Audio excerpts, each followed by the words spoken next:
Builders are back and buying blocks of land and gearing up to start building again. So there was a recent article that came out a couple of days ago now that was from the Sydney Morning Herald and Domain that they put it together, which reads, "The builders who are putting their money on timing the property market."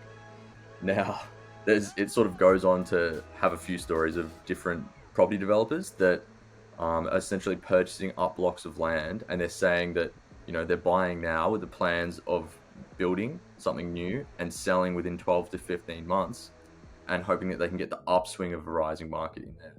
Now, I mean, you're from the building world, so you obviously know a fair bit more about this than I do. The question I sort of have is, do you really think that the builders have got some sort of an inside scoop on timing where the market is, or are they actually just large-scale gamblers? Yeah, if you're just listening in, I'm smiling, and that's only because it's funny how the media just latches onto these, stories, right? They think, all right, there's a couple of builders that have gone and bought a block of land, and a real estate agent has cottoned onto that, and they've got a relationship with Domain, and they've turned that into a story, right? So in terms of how many builders are out there doing it, I spoke to a builder literally this morning, about an hour ago. And I said, "Hey, are you guys buying up work?" And he's like, "Hell no, I'm not going anywhere near that because we don't know what's happening." So it's really funny how that kind of stuff works. Yes, there's going to be speculative guys out there, 100%, but are they a builder who is more entrepreneurial, or maybe a developer?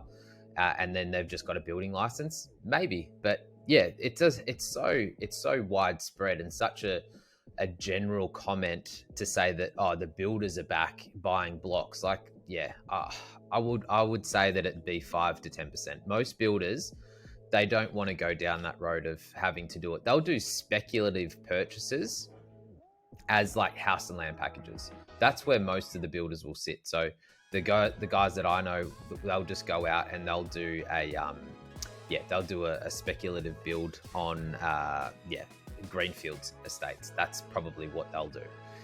But yeah, going and buying development sites, very few and far between, unless they want to be developers. But if you're talking about just your normal builder, they're looking for build jobs. They want someone to, like a client, to go do all their research, buy the block of land, come to them and say, "Hey, build me this house." That's what a builder wants to do.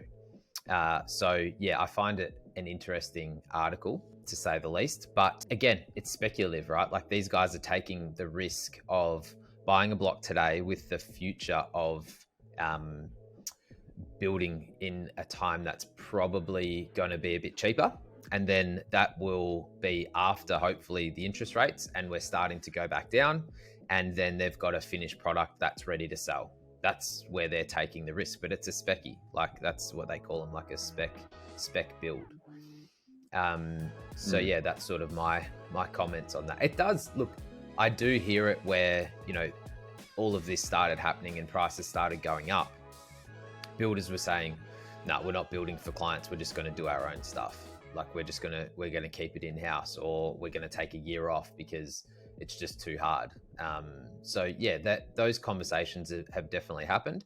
And again, there's different builders. Some builders buy work, others don't. So yeah, it's a very generalized article to say that, they're all back. Yeah, well, that's exactly right. That's the other thing. Like, every builder and developer is not doing the exact same thing at the exact same time.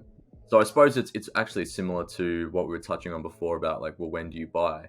It's going to be different for builders and developers, depending on, what they've got on the books currently and what their forecasting and their plans are for the next few years. Like, the ones that have taken time off, like, obviously we've seen a lot of developers sort of go bust in the last couple of years as well. So yeah, I think everyone would be at a different sort of stage in the game, and they're not all just doing the same thing at once, which doesn't mean that, it's the bottom of the market. And that's a fair point. Yeah, because in that article, it says that because these builders are buying, maybe it's the bottom of the market because they're a good judgment of it. And look, that's a total guessing game. We're in this market every single day, and I couldn't tell you when it is. I can tell you when it's changed, because that's when it starts going up. But that's what everyone has to go off. Like, not even Tim Lawless, or I think he makes comments in that article as well. He says that's a risky move, like trying to pick the bottom of the market, because someone who's a data analyst, so he's even next level, head of research for CoreLogic, he can't even pick the bottom. So,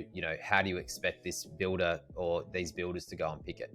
Where you made the comment of them going bust, there's over 500 builders plus a year in Victoria alone that go bust.